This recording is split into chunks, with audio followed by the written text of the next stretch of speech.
Assalamualaikum warahmatullahi wabarakatuh. Perkenalkan nama saya Rafida Sofia Toroshida dengan NIM 0603521045 akan menjelaskan tentang Hippocrates.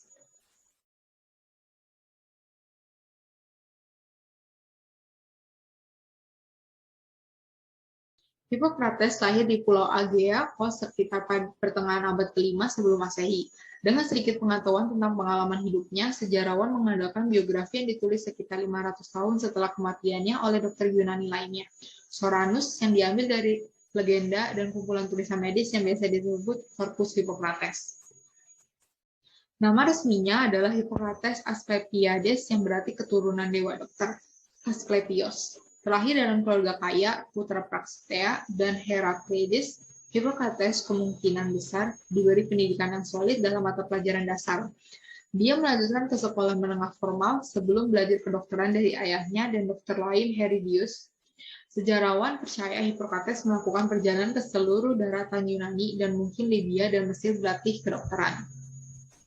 Sedikit yang diketahui tentang kematian atau usia Hippocrates, meskipun secara luas diyakini bahwa dia meninggal di kota Yunani kuno Larissa sekitar 377 sebelum Masehi. Banyak sejarawan percaya dia mungkin hidup sampai usia 80-an atau 90-an.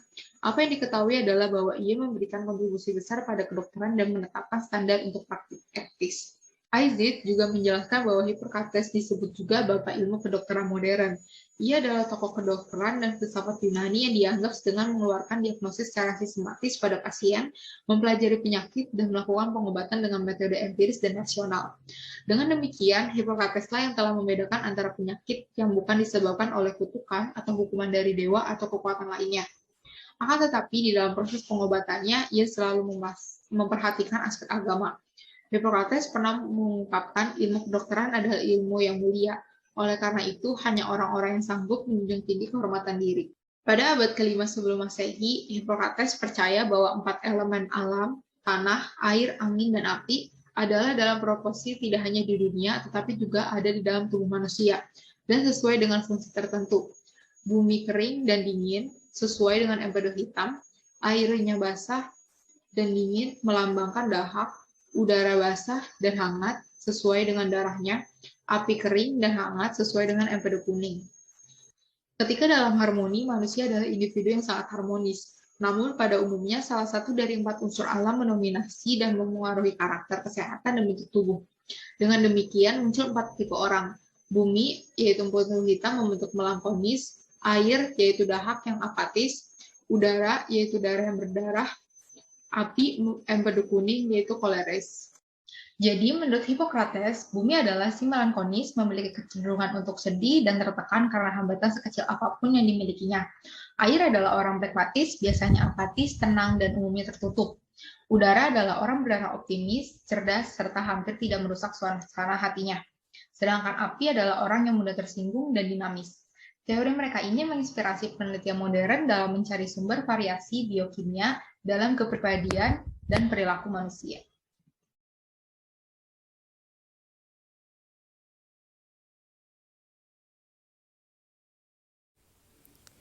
Lahir pada tahun 470 sebelum Masehi dan meninggal pada tahun 399 sebelum Masehi. Socrates adalah anak dari seorang ayah yang berprofesi sebagai pemahat patung dari batu bernama Sophronicus dan dari ibu yang berprofesi sebagai bidan bernama Paenaret. Socrates dikaruniai 3 anak dari istri yang bernama Xanthippe. Pemikiran Socrates adalah tentang keutamaan adalah pengetahuan. Artinya, segala hal dikaitkan dengan pengetahuan yang telah ada. Socrates menjelaskan bahwa baik jahatnya manusia bukan dilihat dari kemauannya, melainkan dari pengetahuannya. Lalu Socrates juga berpendapat bahwa orang yang mati hanya meninggalkan jasad, sedangkan ruhnya menuju ke alam selanjutnya. Metode Socrates adalah dengan cara tanya jawab. Karena hal ini, ia jadi mendapat banyak simpati daripada pemuda setempat, tetapi tidak sedikit juga orang yang tidak suka dan menuduhnya sebagai perusak moral para pemuda. Kelanjutan dari penuduhan ini diadili oleh pengadilan Athena setempat. Kontribusi Socrates di bidang psikologi ada 6 macam, yaitu yang pertama ada minat dalam jiwa, yang kedua etika moral, yang yang ketiga metode induktif, yang keempat metode Sokrates, yang kelima prekursor konstruktivisme, dan penggunaan ironi konfrontasi.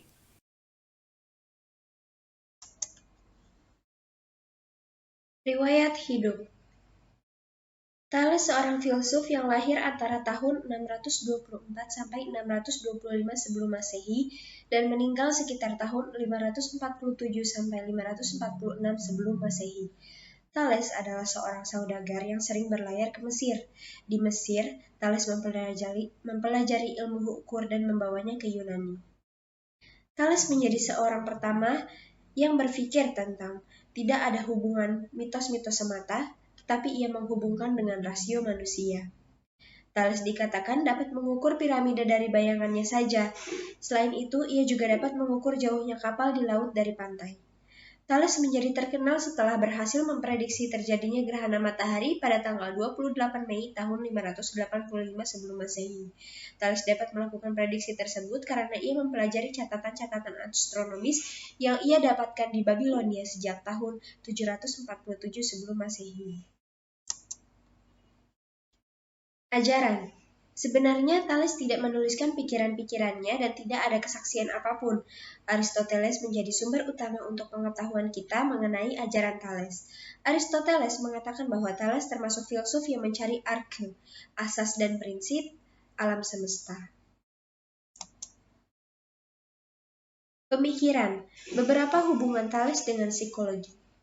Yang pertama, Thales berpendapat bahwa segala sesuatu di jagat raya memiliki jiwa, tidak hanya di dalam benda hidup, tetapi juga dalam benda mati. Teori tentang materi berjiwa ini disebut dengan hyloscelism.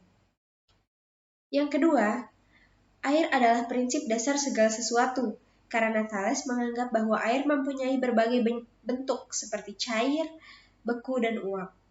Yang ketiga, Aristoteles juga memberitahukan bahwa pendapat Thales yang lain yaitu adalah kesemuanya penuh dengan Allah, memaksudkan bahwa jagat raya ini berjiwa.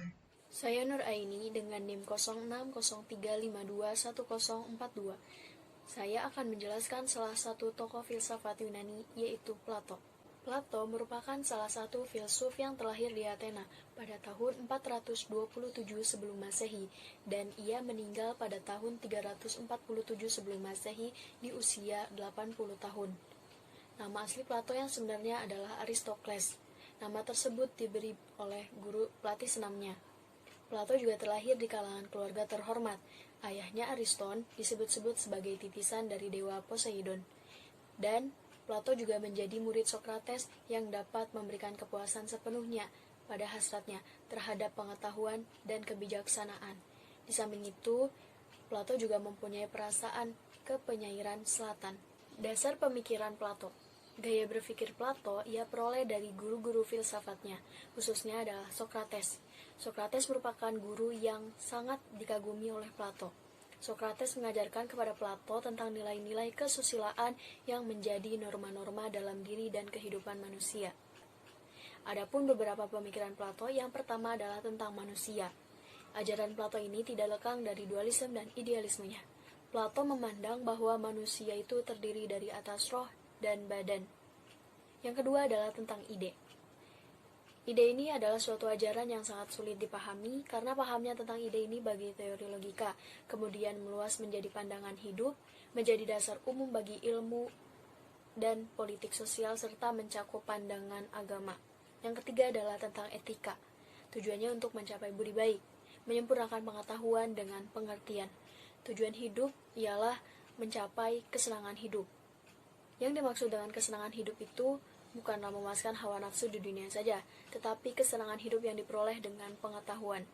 Yang keempat adalah tentang negara ideal dan berpolitik. Negara yang ideal dan berpolitik ini tidak boleh diputus oleh kemauan atau pendapat orang-orang ataupun rakyat seluruhnya, melainkan ditentukan oleh suatu ajaran yang berdasarkan pengetahuan dengan pengertian.